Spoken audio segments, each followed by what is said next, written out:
தமிழகத்தில் தலை குனிஞ்சு போச்சு. எங்க தலை நிமிர்ந்தா இருக்குது, தலை தொங்கி போச்சு.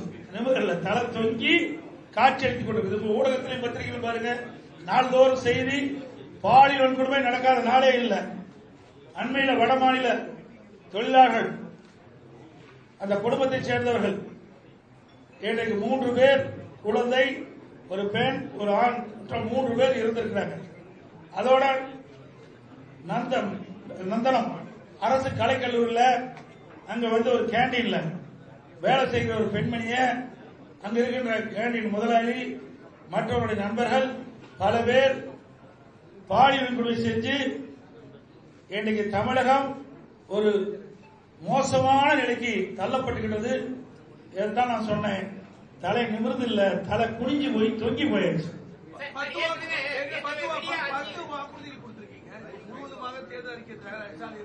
அதாவது படிப்படியாக தேர்தல் அறிவிப்புகள் பொதுமக்களிடத்திலும் வரப்பட்ட கோரிக்கையின் அடிப்படையில் இந்த அறிவிப்பு வெளியிட்டிருக்கிறது. நிறைய அறிவிப்புகள் வந்திருக்குது. எங்களுடைய தேர்தல் பணிக்குழு அதையெல்லாம் சரிபார்த்து இறுதியாக பட்டியலாக நான் வெளியிடுவோம். மேலும் பல அறிவிப்புகள்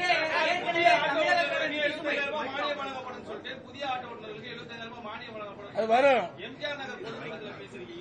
வருங்க. அதுல அறிவிப்புகள் எல்லாம் வரும், ஒவ்வொரு அறிவிப்பா வரும். ஏய் தம்பி, கட் ஆயிட்டுதான். ஏற்கனவே நாங்க அறிவிச்சதெல்லாம் ஒவ்வொன்றா அறிவிப்பு. ஏற்கனவே நாங்க அறிவிச்சாச்சு, அதெல்லாம் தேர்தல் அறிக்கையில் இடம்பெறும். அது மட்டும் இல்ல, இன்னும் ஆட்டோ ஓட்டுநர்கள் இன்னும் சில கோரிக்கைகள் வச்சிருக்காங்க. அந்த கோரிக்கையிலும் என்னுடைய பரிசீலனை இருக்கிறது. அதுக்கெல்லாம் இறுதி வடிவம் கொடுத்து அந்த ஆட்டோ ஓட்டுநருடைய கோரிக்கைகள் இணைத்து அதோட அறிவிக்கும்.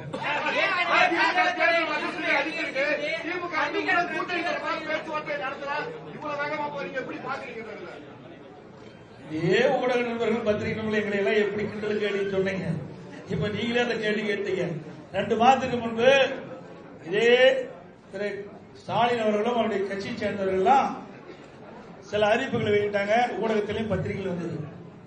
எடப்பாடி பழனிசாமி கடையை நிறுத்தி வச்சுக்கிட்டு இருக்காரு, அங்க யாருமே கூட்டணிக்கு போகல அப்படின்னு சொல்லிட்டு இருந்த காலம் போய் இப்பொழுது அனைத்து இந்திய அண்ணா திராவிட முன்னேற்ற கழக தலைவரும் தேசிய ஜனநாயக கூட்டணியும் ஒரு பலம் வாய்ந்த கூட்டணியை அமைச்சாச்சு.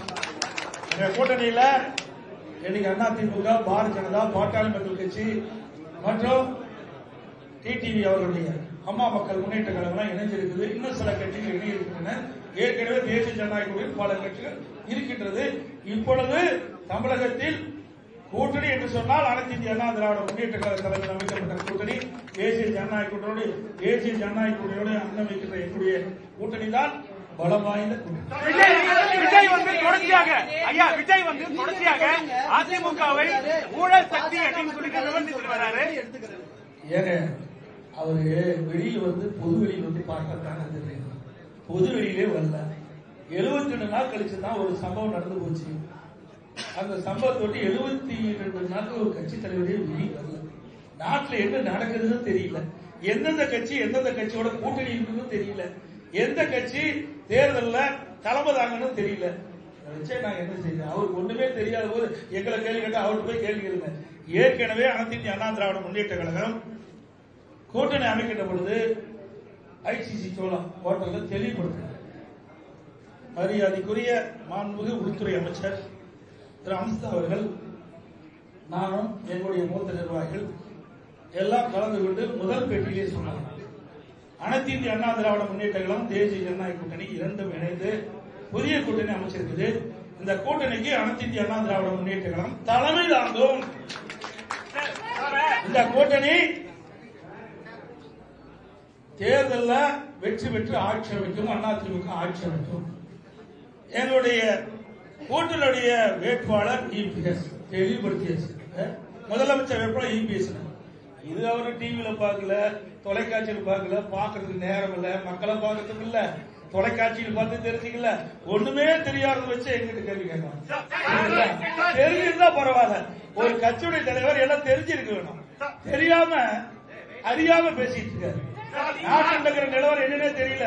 இப்படி ஒரு தடவையாவது பிரஸ் மீட் காட்ட சொல்லுங்க, புரிஞ்சுக்கிட்டோம். நாட்டில் உங்களை போல் இருக்கிற நிருபர்கள் கேட்கின்ற கேள்விக்கு பதில் சொன்னா தான் வெளியில என்ன நடக்குதுன்னா அவர் புரிஞ்சுக்கணும். அதிமுக வந்து தொடர்ச்சியா வந்து அவரு விமர்சிக்காம பல மாதங்களாக விமர்சிக்காம இப்ப சமீப நாட்களாக தான் வந்து விமர்சிக்க தொடங்கியிருக்காரு. திமுக தீய சக்தியிலும் அதிமுக ஊழல் சக்திங்கிறாரு. உங்களுடைய பதில் என்ன சார்? ஊழல்னா என்னன்னு எனக்கு தெரியலையே. ஊழல் சக்தினா என்ன? யாரை குறிப்பிட்டு சொல்றாரு? நீங்களா ஒரு கற்பனை பண்ணிட்டு இவர் தான் சொன்னீங்க. தீய சக்தி ஊழல் சக்தி யாரை குறிப்பிட்டு சொல்றாரு? குறிப்பிட்டு சொன்னதானே சொல்ல முடியும். எங்களெல்லாம் ஊழல் சொல்றது வழியே கிடையாது. மாண்பு அம்மா அவர்களை ஏத்துக்கிட்டார். ரோல் மாடல் அம்மா பேர் சொன்னாரா இல்லையா? புரட்சி தலைவர் எம்ஜிஆர் மாண்பு அம்மா ரோல் மாடல் சொல்லியாச்சு. எங்களுடைய அதிமுக ஆட்சி நான் முதலமைச்சர் இருக்கும்போது என் மீது ஊழல் குற்றச்சாட்டு சொல்லி நீதிமன்றம் போய் நீதிமன்றத்தில் நிரபராதின்னு வந்திருக்கிறேன். எப்படி ஊழல் சொல்ல முடியும்? யார் கூட வச்சிருக்கிறாரு? அவர் கூட அதிமுக வெளியில் போய் அந்த யார் உங்களுக்கு சேர்ந்திருக்கான்னு தெரியும். நான் பெயர் சொல்ல விரும்பல. தாவக்கால போய் சேர்ந்திருக்காரு. அவர் ஊழல் குற்றச்சாட்டு புரிஞ்சு ஜெயிலிருந்து வெளியே வந்தார். வந்தாரா இல்லையா? அப்ப யாரோட கூட்டணி வச்சிருக்காரு? எங்களை குறிப்பிட்டு சொன்னா அதுக்கு உண்டான பதில் நாங்கள் தெளிவா சொல்லணும். நிறைய பதில் இருக்கு. ஒன்றும் பதில் இல்லாதல இல்ல. இது பொன்விழா கண்ட கட்சி 31 ஆண்டு காலம் ஆட்சி புரிந்த கட்சி. 31 ஆண்டு காலம் ஆட்சி புரிந்த கட்சிங்க. சட்டசபை தேர்தலில் திமுக வந்து ஒரு வாக்குறுதி கொடுத்தாங்க, கல்வி கடன் ரத்து செய்வோம்னு. ஆனா இதுவரையும் ரத்து செய்யவே இல்லை. அது மாதிரி கேஸ் சிலிண்டருக்கு மானியம் 100 தருவோம் சொன்னாங்க. இதுவரையும் பண்ணவே இல்லை. இதே மாதிரி ஒரு அறிவிப்பு வந்து நீங்க அறிவிச்சிருக்கீங்க. இது சாத்தியமா? நீங்க சாத்தியமா இருக்கிற காரணத்துல அறிவிக்கிறாங்க. இதை நீங்க கேட்கிற கேள்வி அங்க கேட்கணும். யாரும் கேட்கவே மாட்டேங்குது. நானும் பல தடவை பாக்குறேன். தொலைக்காட்சி எழுதுறவர்களா அவர் நடந்து போகும்போது முக்கியமான கேள்வி கேட்க மாட்டேங்கிறீங்க. ஒரு அப்படியே ஏதோ சொல்லிக்கிளி கொடுத்து கேள்வி கேட்க எனக்கு தெரியல. ஆனா இந்த கேள்வி அங்க கேட்கணும். எங்களை பொறுத்த வரைக்கும் நான் கொடுக்கப்பட்ட வாக்குறுதியை பெரும்பாலும் நிறைவேற்றி கொண்டுதான் எந்த மாறுபட்ட கருத்து கிடையாது. எங்களுடைய தலைவர்கள் ஏற்கனவே எங்களுடைய தலைவர்கள் இருந்தார்கள். புரியுதுங்களா? இன்னைக்கு மாண்பு அம்மா இருந்தாங்க, புரட்சி தலைவர் எம்ஜிஆர் இருந்தாங்க.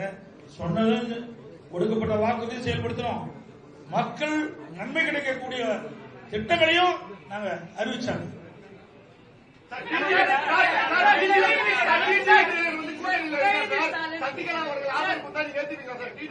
சார் அதெல்லாம் ஏற்கனவே முடிஞ்சு போச்சு. அதை ஏன் திருப்பி பேசிட்டா? ஏற்கனவே தெளிவுபடுத்திட்டேன். திருப்பி கேரளம் இருக்காது மாதிரி கேட்காதீங்க. அதெல்லாம் ஏற்கனவே முடிந்து போன கதை. அதை திருப்பி பேச வேண்டிய அவசியம் இல்ல. உங்களுக்கு பத்திரிகை ஊடகத்துக்கு விரிவான செய்தி வேணும். அதனால சொல்றேன், இனி இது மாதிரி கேள்வி கேட்காதீங்க. நான் ஏற்கனவே தெளிவுபடுத்திட்டேன். தமிழ்நாட்டுக்கும் தேசிய ஜனநாயக கூட்டணிக்கும் இடையேயான தேர்தல். அதனால மக்கள் வந்து பார்த்து வாக்களிங்கன்னு சொல்லிட்டு முதலமைச்சர் சொல்லக்கூடிய அந்த பிரச்சாரத்தை நீங்க எப்படி பாக்குறீங்க? தமிழ்நாடு ஏற்கனவே நல்ல ஒரு பொம்மை முதலமைச்சர், திறமையற்ற முதலமைச்சர், ஒரு கட்சிக்கு தலைவராக இருக்கார் திமுக தலைவர். அதுவே ஒரு வேதனையான விஷயம் தான். நல்லா சிந்திச்சு பாருங்க. எந்த எலெக்ஷன் நடக்குது இது தமிழ்நாட்டில் யார் ஆட்சிக்கு வரணும், யார் ஆட்சிக்கு வரக்கூடாதுன்னு நடக்கிற தேர்தல். புரிஞ்சுக்கிட்டீங்களா? இரண்டாவது, எங்களுடைய கூட்டணிக்கு தெளிவுபடுத்தியாச்சு. திருப்பி சொல்றேன், எங்களுடைய கூட்டணி அதிமுக தான் கூட்டணிக்கு தலைமை தாங்கும். அதிமுக எங்களுடைய கூட்டணி வெற்றி பெற்று அதிமுக ஆட்சி அமைக்கும். இதுக்கு மேல என்ன வேணும்? தேசிய கூட்டணி எங்களை சொல்றதுக்கு எதுவுமே இல்லைங்க. எங்க மீது எந்த புகாரும் சொல்றதுக்கு ஸ்டாலின் கிட்ட சரக்கு இல்ல.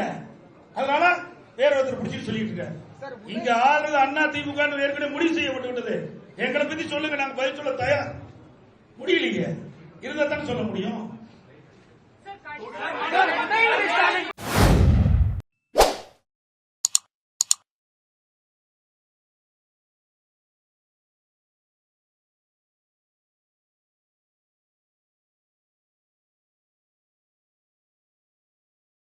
அதனால இங்க இருந்துட்டு இருக்கிறோம். இங்க இருக்கின்றவர்கள் யாரெல்லாம் தவறு செய்தார்களோ, யாரெல்லாம் இந்த இயக்கத்துக்கு துரோகம் செய்தார்களோ, அம்மாவுடைய ஆன்மா அவளை ஆட்சி படைச்சிட்டு இருக்கு. ஸ்டாலின் அவர்கள் என்டிஏ கூட்டணியை பிளாக்மெயில் செய்யப்பட்ட கூட்டணி சொல்றாரு. உங்க கருத்து என்ன? அவங்களுக்கு ஒரு வாய்ப்பு ஏங்க பிளாக்மெயில் என்ன பிளாக்மெயில்? ஒட்டுமொத்த என்டிஏ கூட்டணியுமே பிளாக்மெயிலால் செய்யப்பட்ட ஒருங்கிணைக்கப்பட்ட ஒரு கூட்டணி. அவரு நினைச்சுக்கிட்டு கேட்கிற கேள்விகளை என்கிட்ட பதில் கேட்காதுங்க. அவரை தான் திருப்பி கேட்கணும். அதிமுக ஏங்க ஒரு தேசிய அளவில் இருக்கிற ஒரு கூட்டணி கட்சிங்க.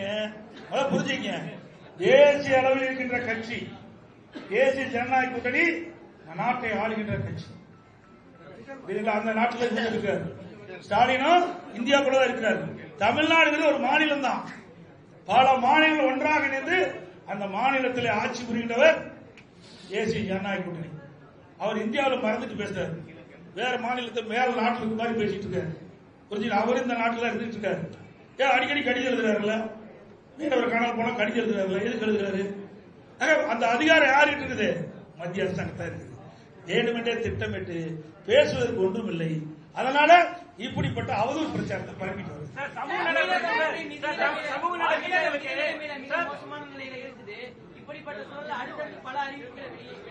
ஏங்க நாங்க ₹1 வருமானம் இல்லாததே ஆட்சி செய்த கட்சிங்க அதிமுக கட்சி. கொரோனா காலத்தில் எங்களுக்கு என்ன வருமானம் வந்தது? ₹1 வருமானம் கிடையாது அரசாங்கத்துக்கு. அந்த காலகட்டத்தில் கூட வரி வருவாய் இல்லாமலேயே ஆட்சி புரிந்த கட்சி அதிமுக கட்சி. அதனால வரி வருவாய் பெருக்கி உயர்த்தி நாங்கள் அறிவிக்கின்ற திட்டங்களுக்கு தேவையான நிதிகளை உருவாக்குவோம். கொடுக்கப்பட்ட வாக்குறுதியை நிறைவேற்றி தருவோம். அதெல்லாம் பிறகு சொல்லுங்க சார். நாள் இருக்குது. இப்பவே சொல்லிட்டு என்ன 1 வருஷம் இருக்குல்ல, ஒரு 2 மாசம் இருக்குல்ல.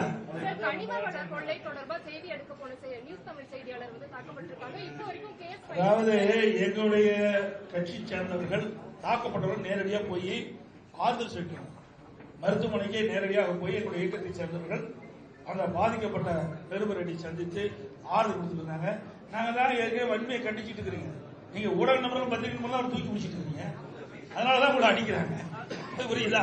தப்பா நினைக்க வேண்டாம், யாரும் தவறா நினைக்க வேண்டாம். அந்த கட்சி அப்படிப்பட்ட கட்சிங்க. திமுக கட்சி அப்படிப்பட்ட கட்சி. தயவு செய்து இனிமேலாவது உண்மை செய்தி வெளியிடுங்க.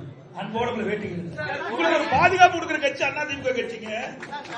நீங்க திமுக கட்சிக்கு எப்பொழுது பார்த்தாலும் எங்களை பத்தி தான் குறை சொல்லிட்டு இருக்கிறீங்க. இருமுனா குறை சொல்றீங்க, துப்புலா குறை சொல்றீங்க.